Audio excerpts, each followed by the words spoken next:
Shalom Bapak Mama, Saudara-saudariku yang diberkati Tuhan. Selamat bertemu kembali di Suara Marturia, Jumat 16 Mei 2025.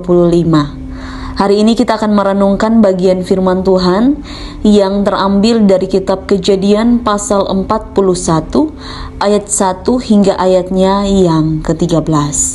Sebelum kita membaca dan merenungkan bagian firman Tuhan ini, mari kita berdoa.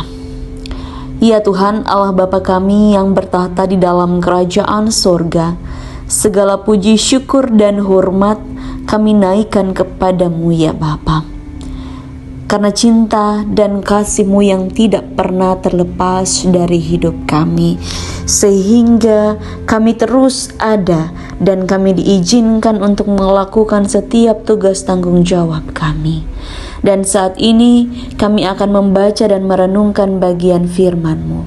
Mari Tuhan Engkau memberkati supaya kami dapat melakukan apa yang menjadi bagian untuk kami melakukan di dalam hidup kami.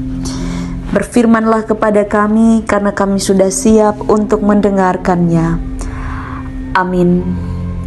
Kitab Kejadian pasal 41 ayat 1 hingga ayat yang ke-13 di bawah perikop mimpi Firaun.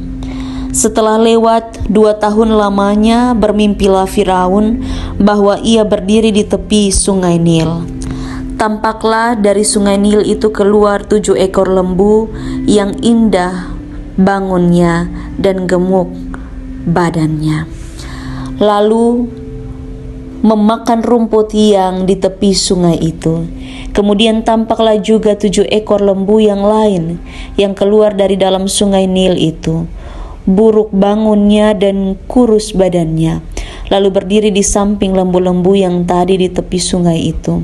Lembu-lembu yang buruk bangunnya dan kurus badannya itu memakan ke-7 ekor lembu yang indah bangunnya dan gemuk itu, lalu terjagalah Firaun. Setelah itu tertidur pulalah ia dan bermimpi kedua kalinya. Tampak timbul dari satu tangkai 7 bulir gandum yang bernas dan baik. Tetapi kemudian tampaklah juga tumbuh 7 bulir gandum yang kurus dan layu oleh angin timur. Bulir yang kurus itu menelan ke-7 bulir yang bernas dan berisi tadi, lalu terjagalah Firaun. Agaknya ia bermimpi. Pada waktu pagi gelisahlah hatinya, lalu disuruhnyalah memanggil semua ahli dan semua orang berilmu di Mesir.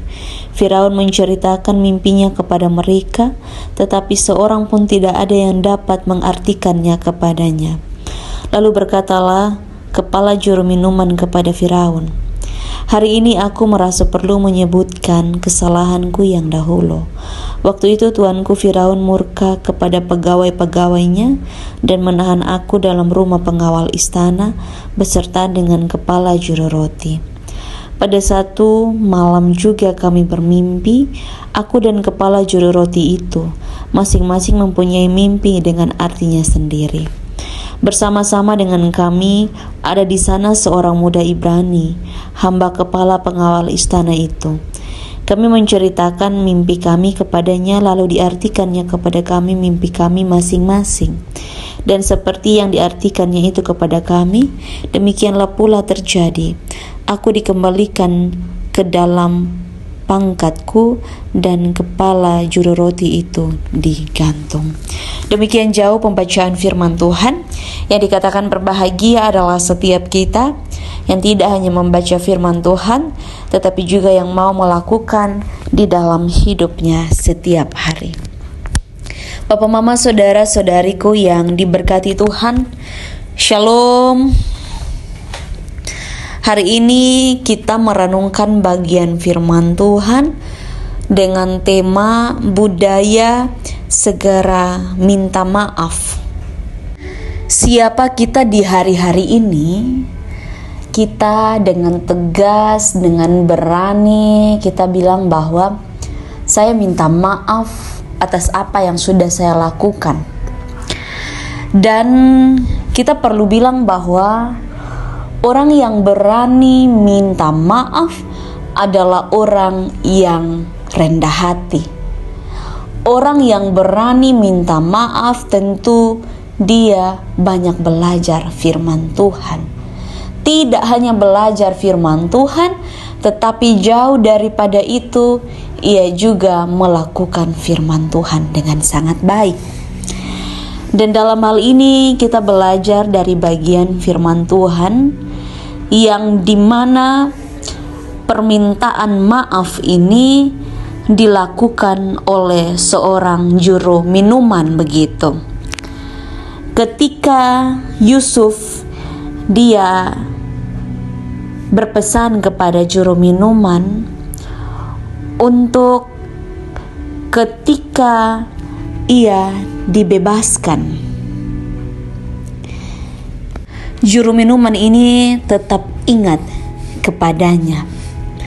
Tetapi kemudian ternyata setelah keluar dari penjara, juru minuman ini tidak ingat lagi kepada Yusuf.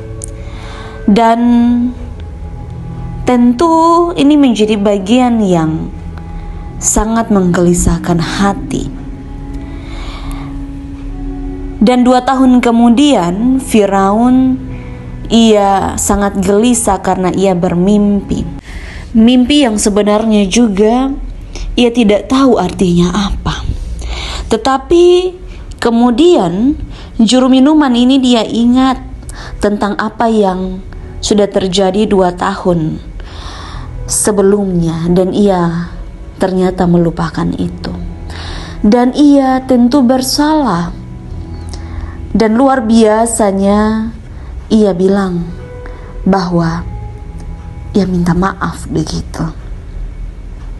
Dan dia berani untuk bilang maaf ketika ia tahu bahwa ia salah. Ia tidak ingat lagi bahwa saya harus jaga, saya punya harga diri. Tidak. Tetapi yang ia tahu bahwa ia harus melakukan apa yang baik. Karena budaya yang baik adalah budaya yang terus melakukan kebaikan-kebaikan tanpa putus-putus. Begitu juga dalam hidup kita, kita dipanggil untuk melakukan kebaikan-kebaikan dalam hidup kita, di mana saja kita berada. Apapun yang menjadi persoalan kita pun, kita harus tetap berani dan kita sadar bahwa yang harus kita lakukan itu adalah hal-hal yang jujur. Hal-hal yang kemudian membawa kita kepada kebaikan itu sendiri. Bukan membohongi diri kita atau membohongi orang lain. Dan biarlah Roh Kudus terus menolong dan memimpin kita di mana saja kita berada. Amin. Mari kita berdoa. Ya Tuhan Allah Bapa kami yang bertata di dalam kerajaan sorga, terima kasih untuk semua cinta kasih-Mu dalam hidup kami.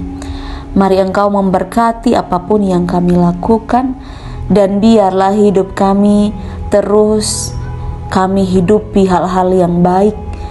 Kami jujur, kami berani bilang kami salah, kami minta maaf.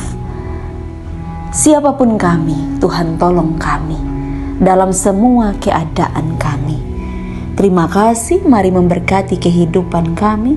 Di dalam nama Tuhan kami Yesus Kristus kami berdoa. Amin. Terima kasih telah mendengarkan suara Marturia. Tuhan Yesus memberkati kita semua. Shalom.